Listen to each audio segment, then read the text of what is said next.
आचार्य रजनीश, जिन्हें पूरी दुनिया ओशो के नाम से जानती है, 20वीं सदी के सबसे प्रभावशाली और विवादास्पद आध्यात्मिक गुरुओं में से एक थे। उनका जीवन परिचय निम्नलिखित है। प्रारंभिक जीवन और शिक्षा। जन्म। ओशो का जन्म 11 दिसंबर 1931 को मध्य प्रदेश के रायसेन जिले के कुचवाड़ा गांव में हुआ था। उनके बचपन का नाम चंद्र मोहन जैन था। शिक्षा। उन्होंने अपनी प्रारंभिक शिक्षा गाडरवारा में पूरी की। 1955 में सागर विश्वविद्यालय से दर्शनशास्त्र फिलॉसफी में एमए की उपाधि प्राप्त की, जिसमें उन्होंने स्वर्ण पदक गोल्ड मेडल जीता था। अध्यापन। दर्शनशास्त्र में अपनी प्रखर बुद्धि के कारण वे जबलपुर विश्वविद्यालय में प्रोफेसर के रूप में नियुक्त हुए। आध्यात्मिक यात्रा और दर्शन। आत्मज्ञान। ओशो का मानना था कि 21 वर्ष की आयु 21 मार्च 1953 में उन्हें संबोधि एनलाइटनमेंट प्राप्त हुई थी। उपदेश। उन्होंने परंपरागत धर्मों की रूढ़िवादिता और पाखंड पर कड़ा प्रहार किया। उनके दर्शन का मुख्य केंद्र ध्यान, मेडिटेशन, प्रेम और स्वतंत्रता था।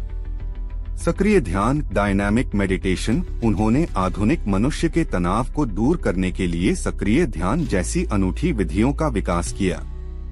नया मनुष्य जोरबा द बुद्धा। ओशो एक ऐसे मनुष्य की कल्पना करते थे जो जीवन के भौतिक सुखों जोरबा और आध्यात्मिक शांति बुद्ध दोनों का आनंद ले सके। प्रमुख आश्रम और वैश्विक विस्तार। पुणे आश्रम। 1974 में उन्होंने पुणे, महाराष्ट्र में अपना मुख्य आश्रम स्थापित किया, जहां दुनिया भर से लोग उनके प्रवचन सुनने आने लगे।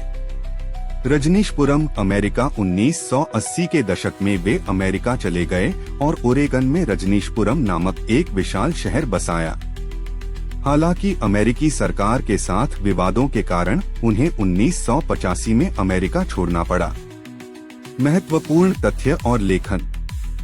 साहित्य। ओशो ने स्वयं कभी कोई पुस्तक नहीं लिखी। उनके द्वारा दिए गए हजारों प्रवचनों को संकलित करके 600 से अधिक पुस्तकें प्रकाशित की गई हैं, जो दुनिया की लगभग हर प्रमुख भाषा में उपलब्ध हैं। विवाद। अपने बेबाक विचारों और संभोग से समाधि की ओर जैसे विषयों पर बोलने के कारण वे अक्सर विवादों में रहे, लेकिन उनके प्रशंसकों की संख्या भी करोड़ों में रही। मृत्यु। 19 जनवरी 1990 को पुणे के आश्रम में उनका निधन हो गया। उनकी समाधि